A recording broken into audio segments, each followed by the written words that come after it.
Good morning. I am 5 minutes earlier today. As always, if you're watching in recording, you're welcome to fast forward or stay with us through our hellos.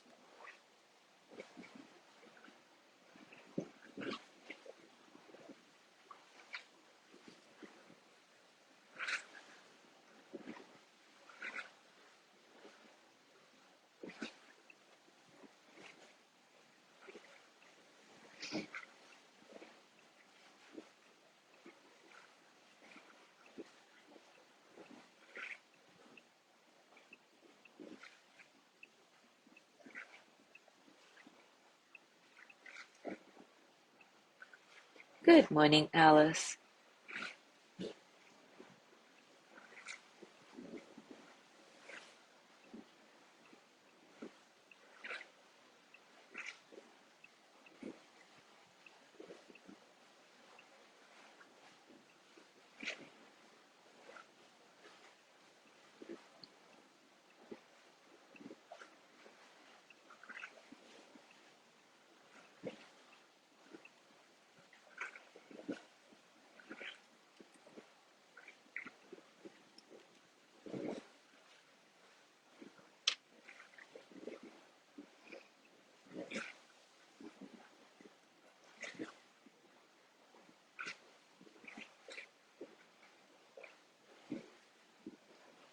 Good morning, Mike.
Good morning, Gina.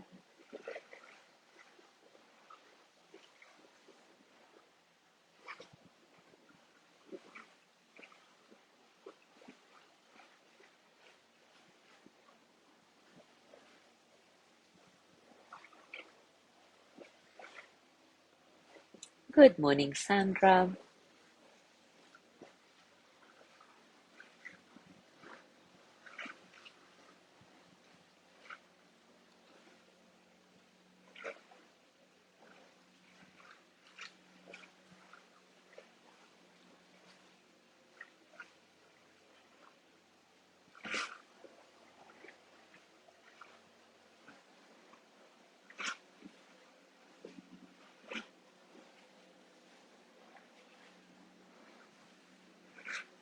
Yes, Gina, good idea. Wishing a good race for all those riding today. We have this bike race. What is it called? Grand Fondo, New York. Today, actually, my friend from Chicago, it's his fifth time here. So it's very nice. And I know from our group, David is always participating. So, yeah, good luck to all.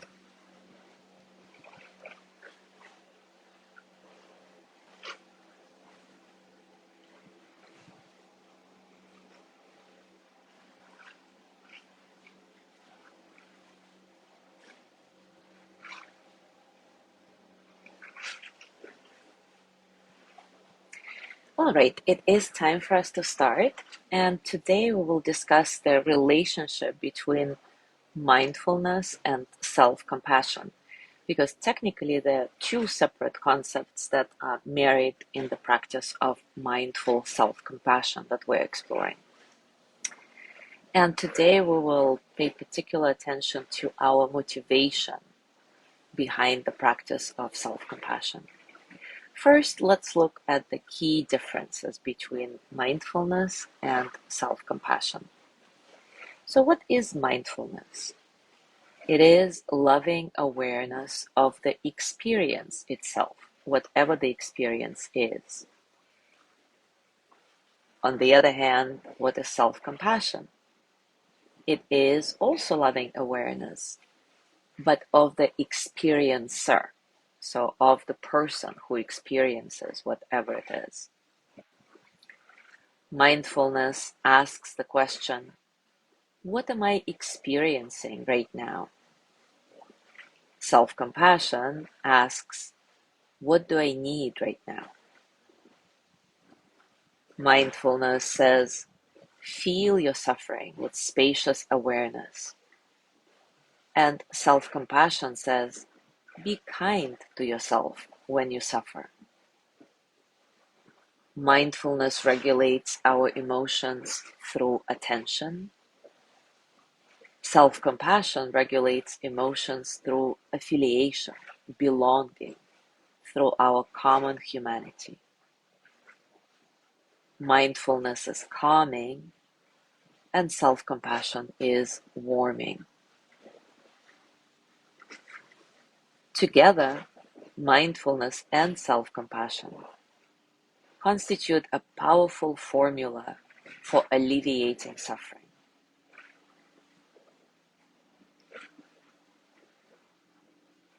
When we feel emotionally overwhelmed and cannot make space for our experience, we can still give compassion to ourselves, focus on ourselves, and validate our pain as we might do for a dear friend. Both mindfulness and self compassion alleviate suffering by allowing us to live with less resistance. And there is a paradox to this practice, though. So, even though it's a formula for alleviating suffering, we really, the motivation behind the practice, the motivation to choose the practice when we struggle is not to give ourselves compassion in order to feel better, but because we feel better. In other words, this practice makes us feel better by letting go of the desire to feel better. And this is the paradox.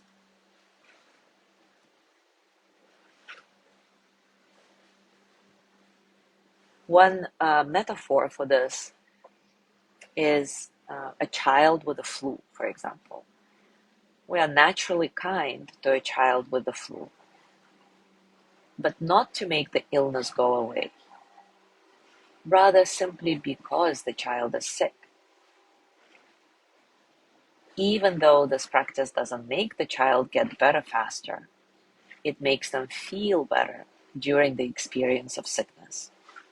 I hope that makes sense. So the question is, can we offer ourselves the same kindness when we feel bad? And I want you to really understand this paradox well. Mindful self-compassion is not a tool to make ourselves better. It is about this melting of our hearts that reveals our deep suffering and allows us to befriend ourselves when we're struggling. When we practice mindful self-compassion, we simply choose to listen to the encouraging voice in our heads, not the critical one.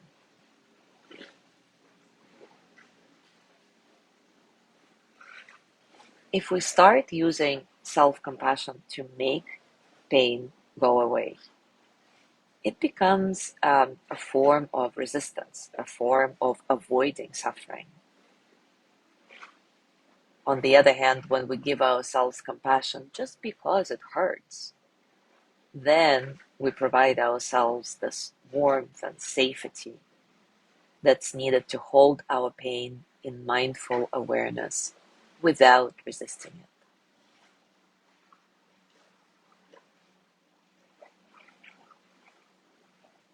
So let's explore this together now. Just like yesterday, in our practice today, we will focus on paying attention to our motivation behind self-compassion, paying attention to the inner narrative, and letting go of the effort to feel better, making this practice all about befriending ourselves in the moment of suffering. So take a comfortable position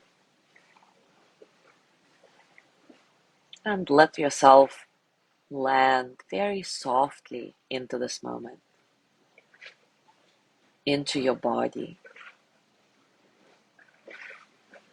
Allow yourself to be rocked by the natural rhythm of your breathing, in and out, in and out, like the waves of the sea, comforting, calming, nourishing.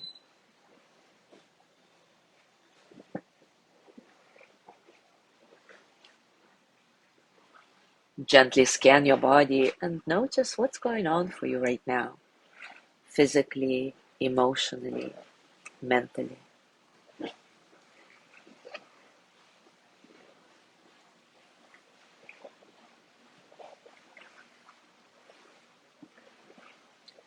And let your attention go into some situation in your life right now that feels difficult for you. Remember to pick something difficult but not overwhelming. So what is the suffering for you? What is the situation? Think of all the details. Really bring it to life in your mind's eye.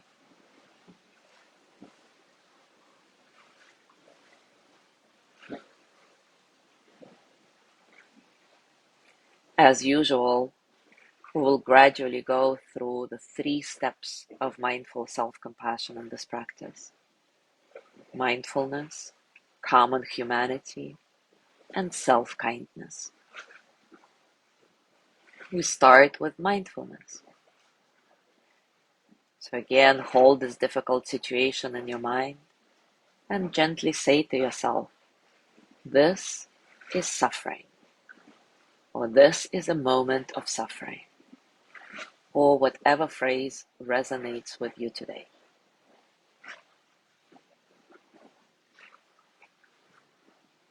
As you do this, listen carefully to your inner narrative. Is there a certain struggle in your mind about identifying the situation, this moment, as suffering? Are you trying to minimize your suffering by comparing it to a larger suffering you know of in the world?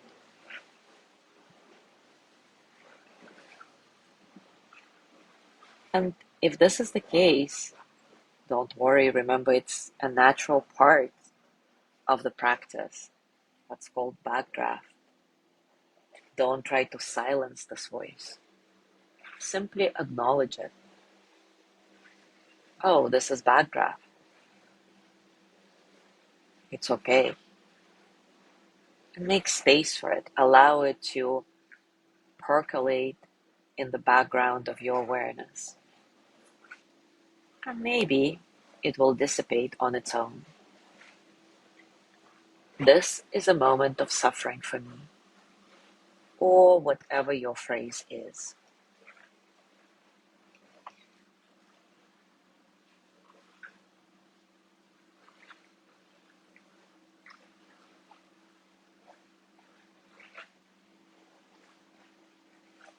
Now we bring common humanity into the mix by saying suffering is a part of life. There is a lot of people right now who are suffering in the same exact way. I am not alone. Again, as you're repeating this phrase or something similar to it, practice deep listening and see if there is more of this resistance, more backdraft. And sometimes simply identifying it is enough. Sometimes you need to spend more time with it. Allow it to be as big as it wants to. And then remind yourself that everybody goes through this resistance. It's okay. We all belong to a larger whole. Suffering is a part of life, or whatever phrase resonates best for you.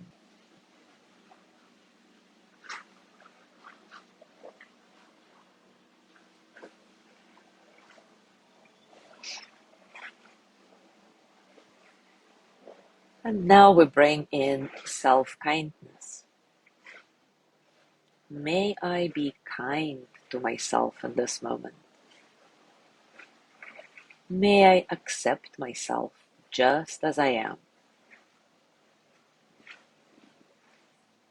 Especially on this stage, our motivation behind this practice is super important.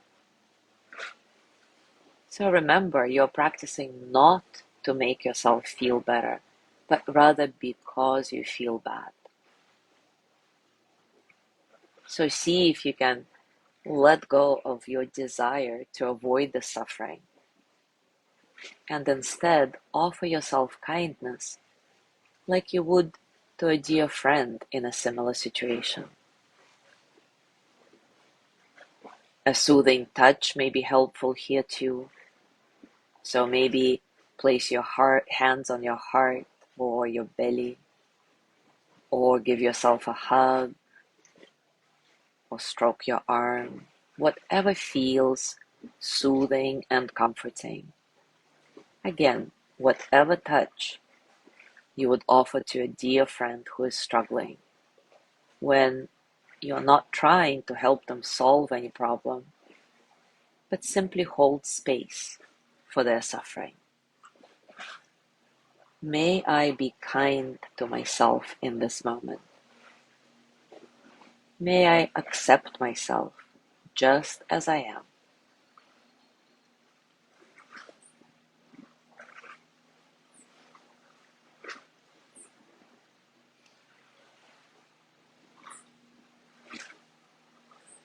Now scan your body again and notice how you're feeling right now.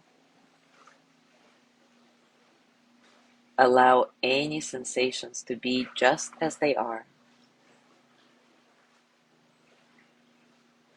Allow yourself to be just as you are, right here, right now.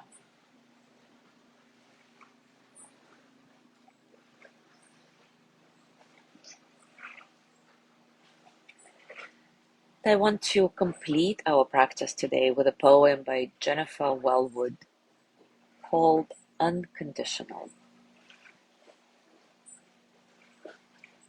Willing to experience aloneness, I discover connection everywhere. Turning to face my fear, I meet the warrior who lives within. Opening to my loss, I gain the embrace of the universe. Surrendering into emptiness, I find fullness without end. Each condition I flee pursues me. Each condition I welcome transforms me and becomes itself transformed. into its radiant, jewel-like essence. I bow to the one who has made it so, who has crafted this master game. To play it is purest delight, to honor its form, true devotion.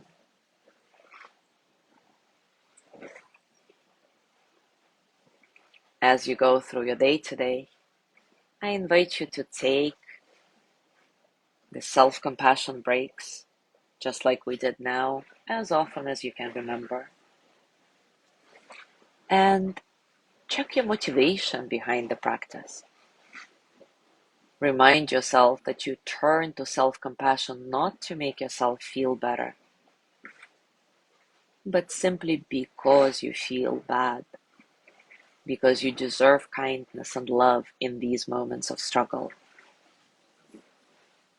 As always, enjoy your explorations. Thank you so much for being here today. Have a gorgeous day, and I will see you tomorrow.